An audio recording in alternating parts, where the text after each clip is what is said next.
Hello friends, मेरा नाम वासुदेव शुक्ला है।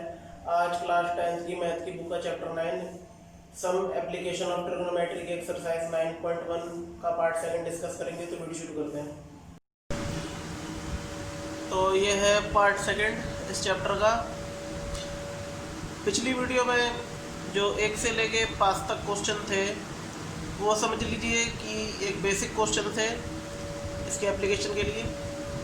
तो ट्रिग्नोमेट्री में जो एडवांस क्वेश्चन है तो हाइट डिस्टेंस के, वो इसी यानी कि 6th क्वेश्चन के बाद स्टार्ट होते हैं। तो जो भी यहाँ पे मैं क्वेश्चन कराऊँ उसे प्लीज़ ध्यान से देखिएगा और समझिएगा कि ये कैसे कैसे या किस प्रकार यहाँ फिगर बनती है, ये कैसे वैल्यू यहाँ पे फाइंड आउट करते हैं।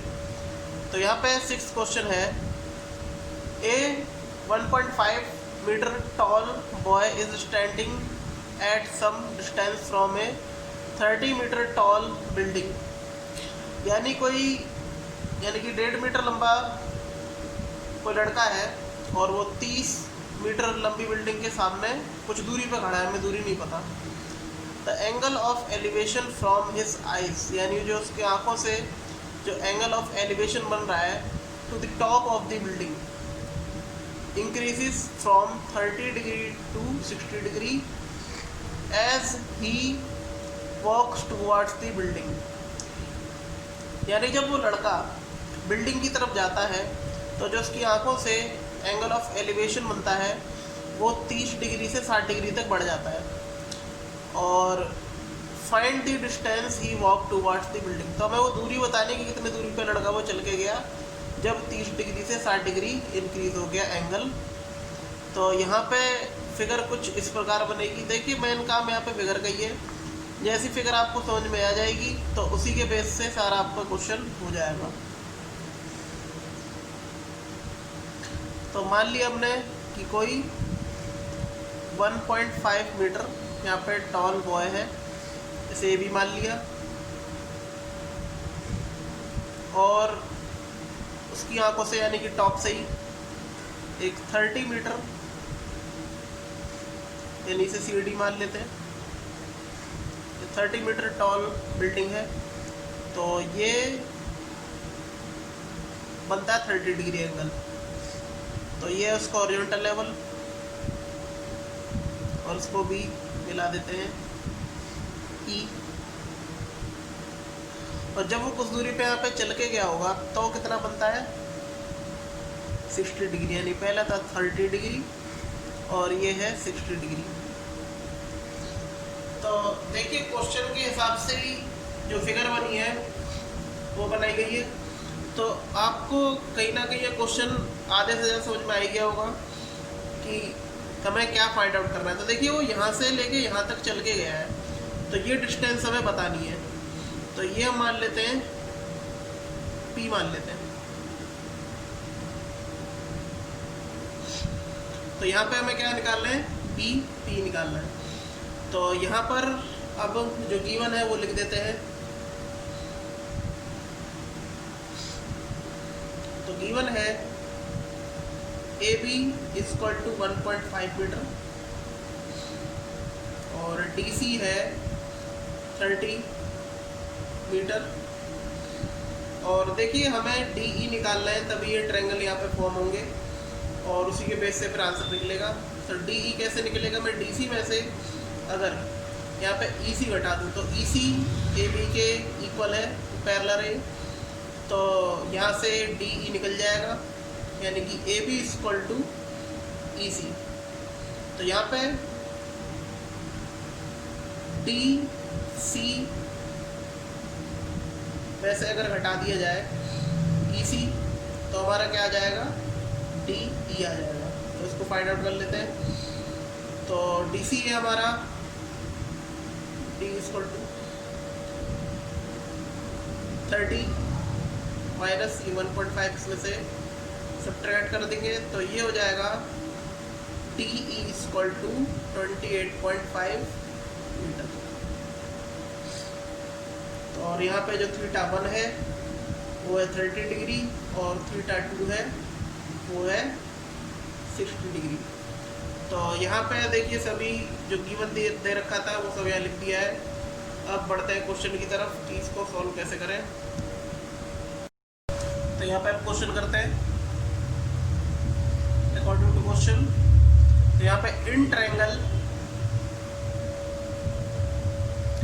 यहाँ पे कौन सा लेंगे, डी पी ई। तो यहाँ पर जो जो हमें गिवन है उसके बेस पे हम लिख लेंगे। तो यहाँ पे देखिए पी फाइंड आउट कर लेंगे, थीटा के सामने वाले परपेंडिकुलर और ये बेस। तो D E upon P E equal to, तो देखिए D E upon P E, यानी कि ये परपेंडिकुलर है और ये बेस है, तो पी अपॉन पी होता है टेन थीटा, और जो 60 डिग्री है वो मैंने थीटा 2 माना था, तो मैं थीटा 2 लिखूंगा। तो यहाँ पे डी ई की वैल्यू है 28.5 पी ई, तो यहाँ पे 60 डिग्री सॉल्व कर लेंगे इसको यहाँ पे। तो 28.5 अपॉन पी ई, 60 की वैल्यू होती है √3, तो यहाँ पे ये क्रॉस मल्टीप्लाई कर देंगे तो कुछ इस प्रकार आ जाएगा। तो यानी कि 28.5 upon √3 equal to P E. आप ये भी लिख सकते हैं P E equal to 28.5 upon √3, और ये हो जाएगा, ये मीटर में दे रखा है। अब यहाँ पे आप क्या करेंगे, बी डी और ई, यानी कि in triangle B D E. तो यहाँ पे देखिए D E upon B E, theta के सामने वाला परपेंडिकुलर और ये बी ई पूरा बेस, तो ये हो जाएगा 10 थीटा 1, क्योंकि जो 30 डिग्री था मैंने थीटा 1 माना था। तो डी ई है हमारा 28.5, बी ई यहाँ पे फाइंड आउट कर लेंगे। और यहाँ पर देखिए ये हो जाएगा हमारा 10 30, और ये 28.5 upon B E equal to, देखिए 10 30 की जो वैल्यू होती है वो होती है 1 अपॉन √3। तो इसको हम क्या करेंगे, मल्टीप्लाई कर देंगे इस तरफ, क्रॉस मल्टीप्लाई। तो ये हो जाएगा 28.5 अंडर √3 इक्वल टू बी। तो ये आप क्या कर सकते हैं, इसको हम रैशनलाइजेशन कर लेंगे। तो यहाँ पर बी ई इक्वल टू 28.5 √3, और यहाँ पे क्या हो जाएगा √3 अपॉन अंडर √3। तो ये क्या हो जाएगा, देखिए √3 से √3 यहाँ पे कट हो जाएगा, तो ये 3 आ जाएगा, यानी कि 28.5 इंटू 3 अपॉन अंडर √3। तो इसको हम क्या करेंगे, 3 से मल्टीप्लाई कर देंगे। तो यहाँ पर मल्टीप्लाई करने पर 28.5 इंटू 3, ये आ गया 85.5 अपॉन अंडर √3 मीटर। तो ये अब क्या हो जाएगा, हमें क्या निकालना है, बी पी निकालना है। तो देखिए बी पी कैसे निकलेगा, यहाँ पे बी पी इक्वल टू, अगर मैं बी ई में से पी ई घटा दूँ, यानी बी ई में से अगर पी ई यहाँ पे सब्ट्रैक्ट कर दें तो आंसर आ जाएगा हमारा बी। तो जो बी ई है हमारा वो दे रखा है 85.5 अपॉन अंडर √3, माइनस जो पी ई की वैल्यू थी वो थी 28.5 अपॉन अंडर √3। तो यहाँ पे √3 बेस सेम है, ये माइनस कर लेंगे, तो ये 5 में से 5 है 0 पॉइंट, यहाँ पे 1 कैरी कर लेंगे, 15 में से 8 7, और ये हो जाएगा 7 में से 2 5। और इसको हम क्या कर लेंगे, देखिए 57 अपॉन अंडर √3 है, तो इसको आप कर सकते हैं रैशनलाइजेशन, यानी कि √3 इंटू √3 अपॉन √3। तो ये हो जाएगा 57 √3 अपॉन, ये रूट से कट हो जाएगा 3, और ये कट जाएगा 19 बार तो 19√3 मीटर। तो इस प्रकार यहाँ पे क्वेश्चन हो जाएगा आपका। तो इसके अगला क्वेश्चन देखते हैं क्या है। तो ये है 7th क्वेश्चन।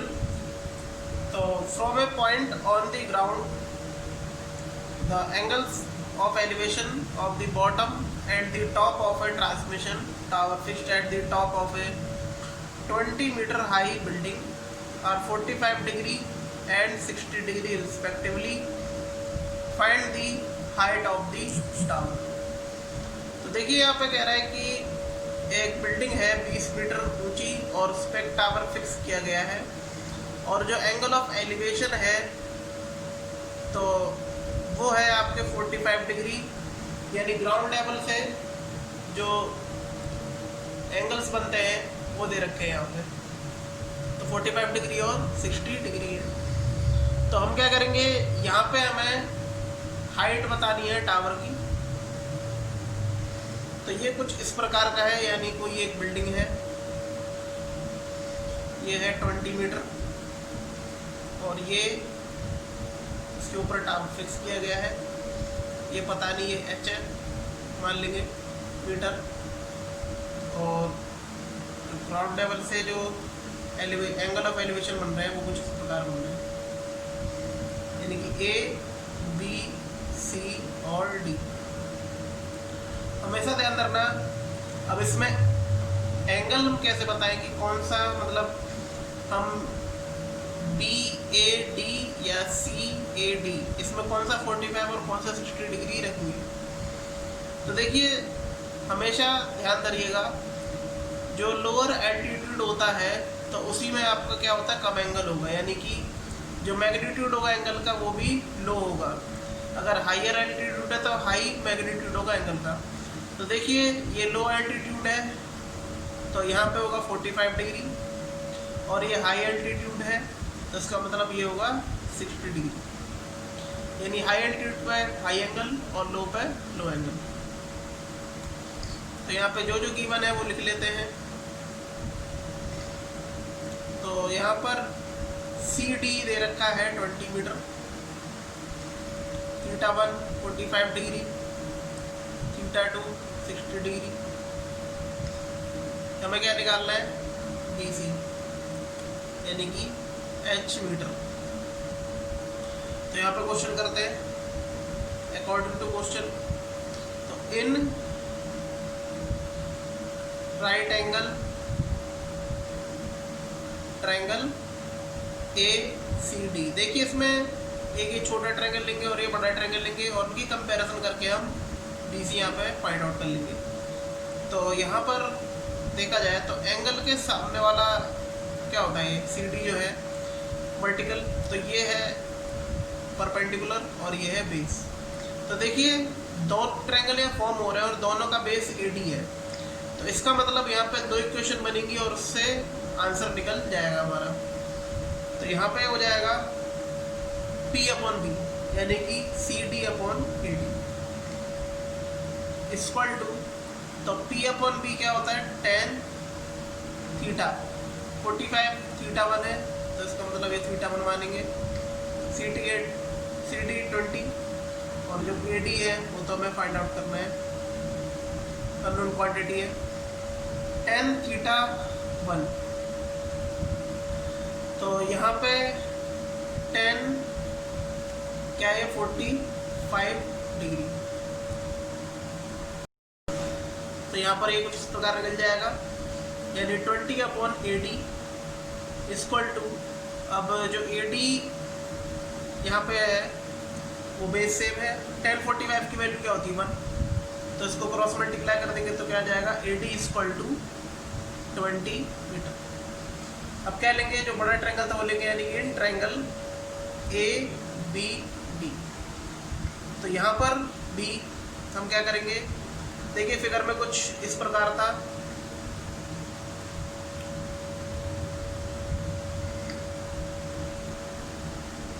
AD CB और ये H मीटर था, ये 20 मीटर और ये 45 और ये 60।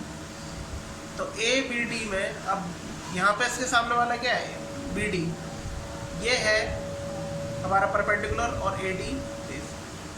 तो यहाँ पे देखिए बी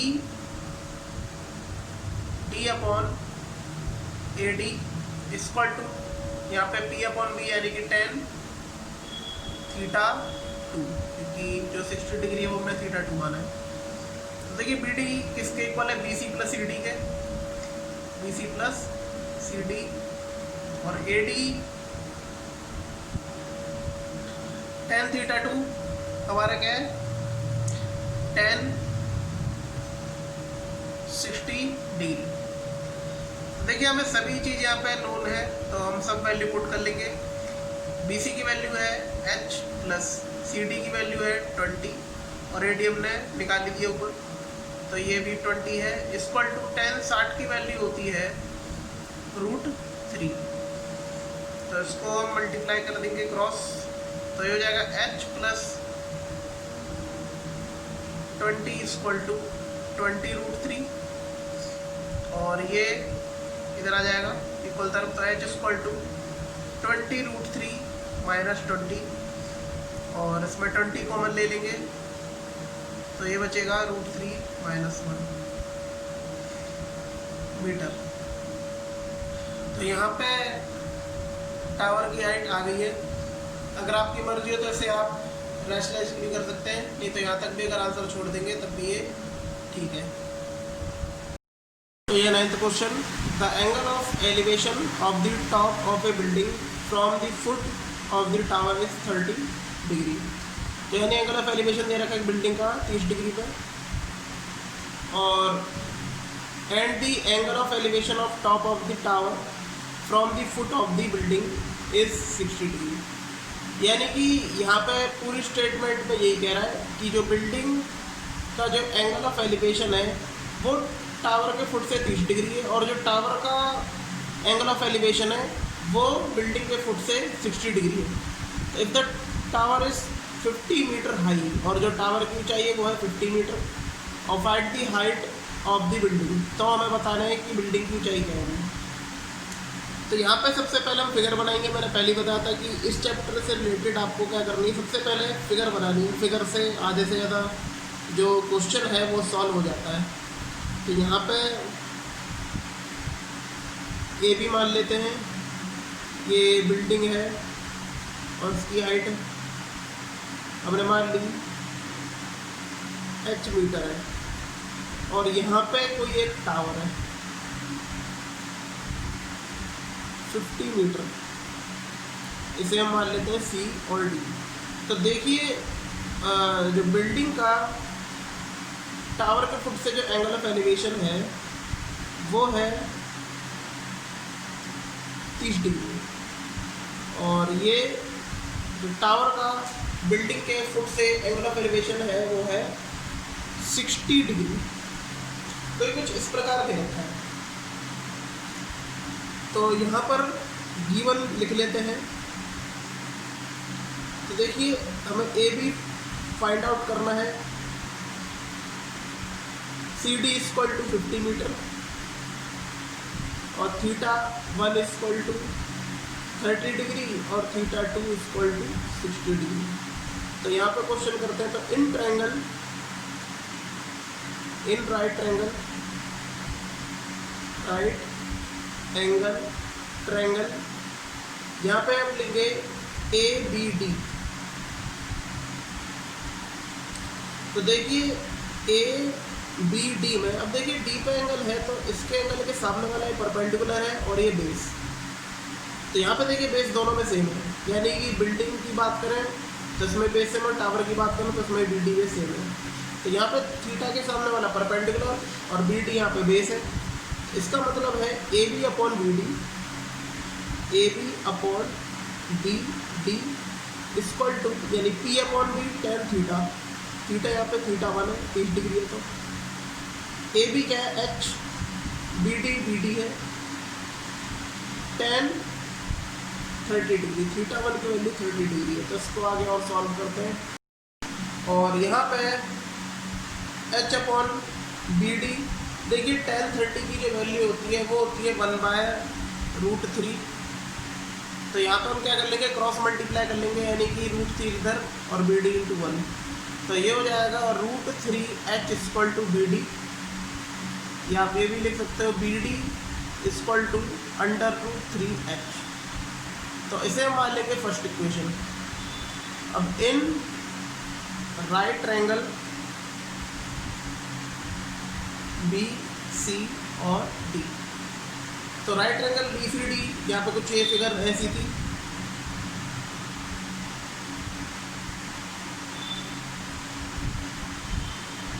ABCD, सॉरी ए है ये और ये B, तो ये था हमारा 30 डिग्री और ये था 50 डिग्री। तो यहाँ पे देखिए जो BCD है, तो देखिए B एंगल के सामने जो CD है ये परपेंडिकुलर है और BD बेस, तो यहाँ पर भी tan होगा, यानी कि CD/BD = tan θ2। तो यहाँ पे CD की वैल्यू जो थी वो थी 50 मीटर, तो ये हो जाएगा 50/BD, तो बेस है tan 60 D। तो यहाँ पे 50/BD tan 60 है √3, क्रॉस मल्टीप्लाई कर देंगे, तो ये हो जाएगा 50/√3 = BD, यानी आप इसे ये भी लिख सकते हैं BD = 50/√3 मीटर। तो यहाँ पे वैल्यू आ गई, इसे मान लेते हैं second. From equation first and second, तो फर्स्ट एंड सेकंड इक्वेशन में देखिए BD यहाँ पे इक्वल है, तो यहाँ पे √3h = 50/√3 जाएगा। तो इसका मतलब √3h = 50/√3। तो यहाँ पे √3 हम नीचे ले लेंगे, तो ये हो जाएगा h = 50/√3 × √3, रूट से रूट कट जाएगा, तो यहाँ पे आ जाएगा कुछ इस प्रकार h = 50/3, 3 से 50 कट जाएगा, यानी कि 3 × 1 = 3, इधर आएगा 3 × 6 = 18, 6, यानी 6 आता रहेगा 6, 7। तो इसका मतलब ये हमारा फाइनली जो आंसर आया है, तो हाइट होगी बिल्डिंग की 16.67 मीटर। तो इस प्रकार से सवाल ये सॉल्व करना है। तो कैसा लगा एक्सरसाइज 9.1 का पार्ट सेकंड, कमेंट करके बताइएगा। अगर आपको वीडियो अच्छी लगी तो प्लीज़ लाइक शेयर कमेंट करें। धन्यवाद।